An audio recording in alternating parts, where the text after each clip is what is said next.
నమస్తే జ్యోతి టీవీకి స్వాగతం. ముందుగా ముఖ్యాంశాలు. అయోధ్యకు పోటెత్తిన భక్తులు అయితున్నాయంట దొంగతనాలు. మల్లనిల నుంచి మొదలు ఉచిత విద్యుత్ అమలు. పెరుగుతున్న జనాలకు మెట్రో రైలు పరుగులు. బారాస నేతలకు అహంకారం, అవుతున్నారు ప్రజలకు దూరం. రేవంత్ రెడ్డి హయాంలా తొలిసారి ప్రభుత్వ ఇంజనీరింగ్ కళాశాల. ఉచిత బస్సుల తంటాలు, మహిళలకైతున్నాయి కష్టాలు. భాజపా చేతిలో కీలుబొమ్మల, జగనన్న షర్మిలక్క తూటాల. సీఎం జగనన్న మోసాల, వినూత్న రీతిల నిరసనల. వైకాపా మంత్రి రోజా మీద కౌన్సిలర్లు తీవ్ర ఆరోపణల. నెల రోజుల పాటు నిరసనల, మళ్ళొస్తే సమస్యల. మంగళగిరిలో అవుతుంది వైకాపా మూడు ముక్కలు. ఇక వార్తలకు పోతే అయోధ్యల దొంగతనాలు శురువైనాయి. అయోధ్యల కొలువుదీరిన బాలరాముణ్ణి చూడనీకే మస్తు మంది వస్తున్నారు. ఇప్పటికే 2.5 లక్షల నుంచి 3 లక్షల మంది దర్శించుకున్నారంట స్వామివారిని. తొలి రోజు కాబట్టి బయట ఇట మస్తు మంది ఉన్నారంట. ఇక ఇది పక్కకు పెడితే మస్తు మంది దొంగలు ఇట తయారయ్యారంట. ఇక క్యూ లైన్లలో వాళ్ళ చేతి వాటం చూపిస్తున్నారు. బాగా లైన్లో నిలబడ్డ భక్తుల దగ్గరికించి ఫోన్లు, పర్సులు, పైసలు ఇట్లా మస్తు సోరీ చేస్తున్నారంట. అయితే బయట ప్రాంతాలకి వచ్చిన ఒక ముఠ ఈ పని చేస్తున్నారంట అని ఆడున్న స్థానికులు అయితే అనుమానిస్తున్నారు. మళ్ళొచ్చే నెల అంటే ఫిబ్రవరికి ఎంచి 200 యూనిట్ల వరకు ఉచితంగా విద్యుత్ హామీ అమలు చేస్తామంట అని రాష్ట్ర సలహాదారులు భవనాల శాఖ మంత్రి కోమటిరెడ్డి అన్న చెప్పిండు.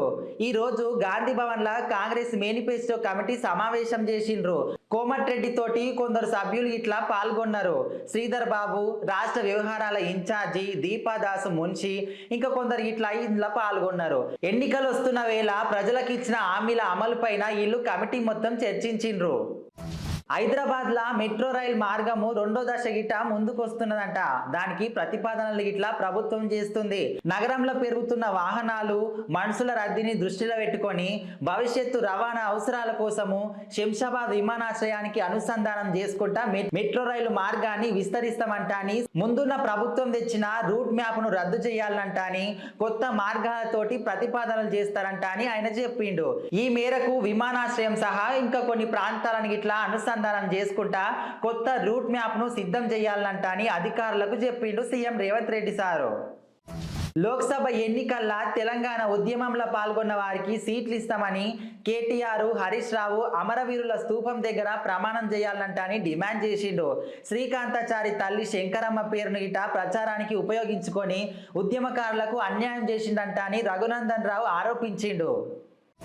మన సీఎం రేవంత్ రెడ్డి సారు రాష్ట్రంలో మొదటిసారి ప్రభుత్వ ఇంజనీరింగ్ కళాశాలను ఏర్పాట్లు చేస్తామంట అని చెప్పిండు. సొంత నియోజకవర్గమైన కొడంగల్ల కొస్గి ప్రభుత్వ పాలిటెక్నిక్ ఇంజనీరింగ్ కళాశాలగా మారనున్నదంట అని చెప్పిండు. ఈ పాలిటెక్నిక్ ను ఉన్నతీకరిస్తూ విద్యాశాఖ ముఖ్య కార్యదర్శి బుర్రా వెంకటేశం నిన్న ఉత్తర్వులు జారీ చేసిండు. వచ్చే విద్యా సంవత్సరము అంటే 2024-25 నుంచి ఇక్కడ ఇంజనీరింగ్ తరగతులు ప్రారంభమైతాయంట అని చెప్పిండు. ఇందుకు అనుగుణంగా చర్యలు ఇట తీసుకుంటామంట అని సాంకేతిక విద్యాశాఖ కమిషనర్ ను ఆదేశించిండ్రు. ఈ ఉచిత బస్సులు వచ్చిన కాడికించి ఉపయోగమేమో గానీ మహిళలు మాత్రం మస్తు తంటాల పడుతున్నారు. ఈ రోజు ఆర్టీసీ బస్సు ఎక్కనికి పోయి ఒక ఆమె కింద పడ్డది. ఇది జగద్గిరి గుట్ట పోలీస్ స్టేషన్ పరిధిలో జరిగింది. హైదరాబాద్ లా మల్లేశ్వరి అనే ఒక మహిళ మస్తు మంది ఉన్న ఆర్టీసీ బస్సు ఎక్కనికి పోయి కాల్ జారి కింద పడ్డది.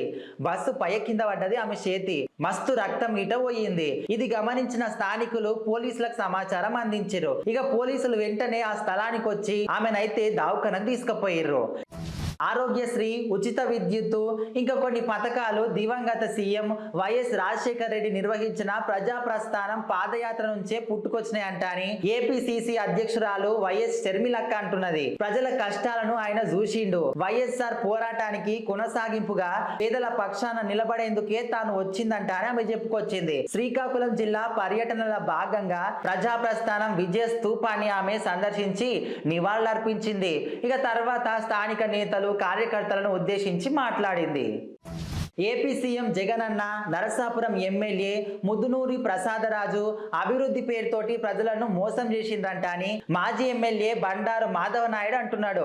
పశ్చిమ గోదావరి జిల్లా నరసాపురం సబ్ కలెక్టర్ కార్యాలయం కాడ కార్యకర్తలతోటి కలిసి చెవుల పువ్వు పెట్టుకొని మరి వినూత్నంగా నిరసన తెలిపిండ్రు. మాధవ నాయుడు మాట్లాడుకుంటా నరసాపురం ప్రజలను ఎమ్మెల్యే 3 సార్లు మోసం చేసిండు, పదవి కోసం జిల్లా కేంద్రాన్ని తాకట్టు పెట్టిండంట అని విమర్శించిండు. నరసాపురం నుంచి భీమవరానికి జిల్లా కేంద్రము మెడికల్ కాలేజీ తరలించారని ఆరోపణ చేసిండ్రు. 3200 కోట్లతోటి అభివృద్ధి పనులు చేస్తాం అనుకుంటా ప్రజలను దగా చేసిండ్రంట అని ధ్వజమెత్తిండ్రు. వైకాపా మంత్రి రోజక్క మీద అదే పార్టీకి చెందిన పుత్తూరు 17వ వార్డు కౌన్సిలర్ భువనేశ్వరక్క తీవ్రంగా ఆరోపణలు చేసింది. పుత్తూరు మున్సిపల్ చైర్మన్ పదవి కోసం డబ్బులు డిమాండ్ చేసిందంట అని ఆరోపణ చేసిండ్రు. 70 లక్షలు డిమాండ్ చేసిండ్రంట అని 40 లక్షలు ఇచ్చినట్లు ఆమె చెప్పింది. మంత్రి సోదరుడు కుమారస్వామి రెడ్డి పంపించిన వ్యక్తికి 3 విడతలల్లా 40 లక్షలు ఇచ్చినట్లు వెల్లడించింది. చైర్మన్ పదవి ఇయ్యలేదు, డబ్బులు తిరిగి ఇయ్యలేదంట అని ఆరోపణ చేస్తుంది. మరి ఇది ఎంతవరకు నిజం అనేది తెలవాలి. నెల రోజుల నుంచి సమ్మె చేస్తున్న అంగన్వాడీ కార్యకర్తలు అలా సమ్మెను విరమించి విధులకు పోదామంటే సాంకేతిక సమస్యలు ఎదురవుతున్నాయి. ఇప్పుడు రాష్ట్రం మొత్తం కలిపి 80,000 పైచిలకు అంగన్వాడీ కార్యకర్తలు ఈ సమ్మెను చేసిండ్రు. అయితే అదే 80,000 పైచిలకు అంగన్వాడీ కార్యకర్తలను విధులకి తీసేస్తున్నామంట అని ప్రభుత్వము ఆదేశాలు ఇట్లా జారీ చేసింది. ఇక రాత్రి మంత్రి బొత్స సత్యనారాయణ ఆ సంఘాల ప్రతినిధులతోటి చర్చలు జరిపి సఫలమయ్యిండు. ఇక దీంతో వాళ్ళందరూ విధుల చేరనీకి వచ్చిండ్రు. ఇక వాళ్ళు వచ్చిన ఎంబటే కొన్ని సాంకేతిక సమస్యలు గిట్ట వాళ్ళకి ఎదురవుతున్నాయి. ఇక జగనన్న ప్రభుత్వం ఎట్లుంటది ఎరికే కదా. మంగళగిరి నియోజకవర్గంలో అధికార పార్టీ అయిన వైకాపా 3 ముక్కలైంది. స్థానిక ఎమ్మెల్యే ఆళ్ల రామకృష్ణారెడ్డి పార్టీని వీడిండు. ఆయన వర్గం అట్లనే ఉన్నది. ఇంకో పక్కకు ప్రస్తుతం ఉన్న సమన్వయకర్త గంజి చిరంజీవి, తాడేపల్లి మంగళగిరి నగర అధ్యక్షుడు దొంతిరెడ్డి, వేమారెడ్డి వేర్వేరు వర్గాలుగా చీలిపోయిండ్రు. ఆర్కే వర్గాన్ని తొక్కేసి తన పరపతి సాటుకునేందుకు వేమారెడ్డి ప్రయత్నిస్తున్నాడు. ఇక మరోవైపు గంజి చిరంజీవి తన వర్గాన్ని బలోపేతం చేసుకునేందుకు పార్టీల నియామకాలు చేసుకుంటున్నారు. అన్ని వర్గాలను సమన్వయం చేసేందుకు వైకాపా ప్రాంతీయ సమన్వయకర్తలు విజయసాయి రెడ్డి, మర్రి రాజశేఖర్ ఆ పార్టీ కేంద్రాలయంలో వారికి సమావేశం ఏర్పాటు చేసిండు. వైఎస్ఆర్ కడప జిల్లా ప్రొద్దుటూరు మాజీ ఎమ్మెల్యే నంద్యాల వరదరాజరెడ్డి గారి కార్యాలయంలో నవయువ నాయకుడు నారా లోకేష్ బాబు గారి జన్మదిన వేడుకలు తెలుగుదేశం పార్టీ జాతీయ ప్రధాన కార్యదర్శి యువగలం సారథి నారా లోకేష్ బాబు గారి జన్మదినం సందర్భంగా ప్రొద్దుటూరు పట్టణం నెహ్రూ రోడ్డులోని మాజీ ఎమ్మెల్యే నంద్యాల వరదరాజరెడ్డి గారి కార్యాలయంలో జన్మదిన వేడుకలను ఘనంగా నిర్వహించారు. మాజీ ఎమ్మెల్సీ బచ్చల పుల్లయ్య, మాజీ municipal chairman awesome Raghurami Reddy cake cut చేసి నాయకులు కార్యకర్తలకు పంచిపెట్టారు. అనంతరం నవయువ నాయకుడు నారా లోకేష్ బాబు ఉన్నత పదవులు అలంకరించాలని, దేవుడు ఆయురారోగ్యాలతో సంతోషంగా చూడాలని కోరుకోవడం జరిగింది. ఈ కార్యక్రమంలో మాజీ ఎంపీపీ గురివిరెడ్డి, తెదేపా పట్టణ మాజీ అధ్యక్షుడు గడ్డశాల వెంకటేశ్వర్లు, మాజీ కౌన్సిలర్ పాములేటి నరసింహులు యాదవ్, నాయకులు కార్యకర్తలు పాల్గొన్నారు. యువత ట్రాఫిక్ నిబంధనను పాటించాలని వైఎస్ఆర్ కడప జిల్లా బుద్వేల్ పట్టణంలోని శ్రీ రాచపూడి నాగభూషణం డిగ్రీ కళాశాలలో ఈరోజు 35వ జాతీయ రహదారి భద్రతా మహోత్సవాలు వేడుకల్లో భాగంగా యువశక్తి ద్వారా సామాజిక మార్పు కార్యక్రమాన్ని నిర్వహించారు. ఈ కార్యక్రమానికి ముఖ్య అతిథులుగా motor vehicle inspector V Shekhar Rao, Budvel urban CI Yugandhar, municipal vice chairman Venkata Sai Krishna విచ్చేసి అనంతరం ఎన్సిసి విద్యార్థులను ఉద్దేశించి మాట్లాడుతూ వాహనాలను వేగంగా నడపడం ప్రమాదకరమని తెలిపారు. ట్రాఫిక్ నిబంధనను పాటిస్తూ వాహనాలు నడిపితే ప్రమాదాలు జరగవని తెలిపారు. వాహనాలలో ఇతర ప్రాంతాలకు వెళ్లేటప్పుడు రహదారి పక్కన ఏర్పాటు చేసిన సూచికలను గమనించాలని సూచించారు.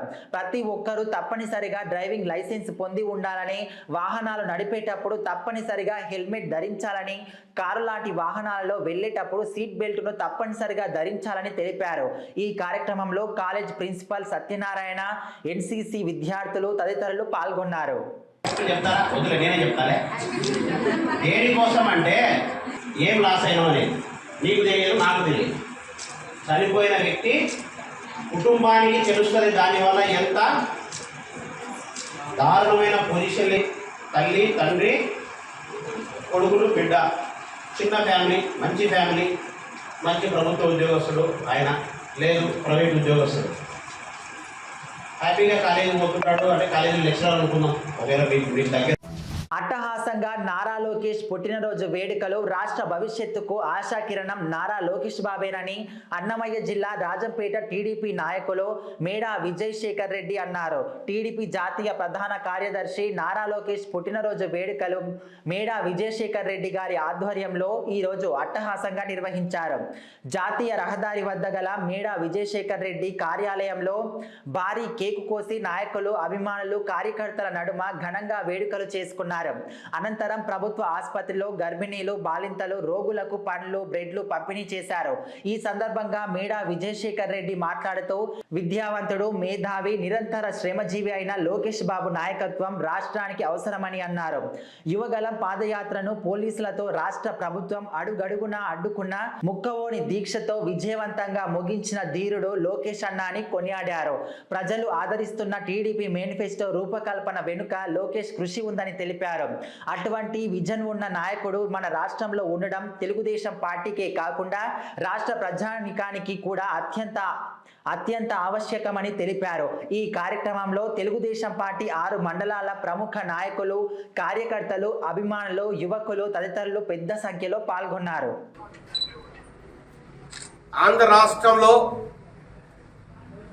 ఒక పర్వదినంలా జరుపుకుంటున్న పుట్టినరోజు ఊరు, వాడ, పల్లె, పట్టణం మొత్తం ఏకమై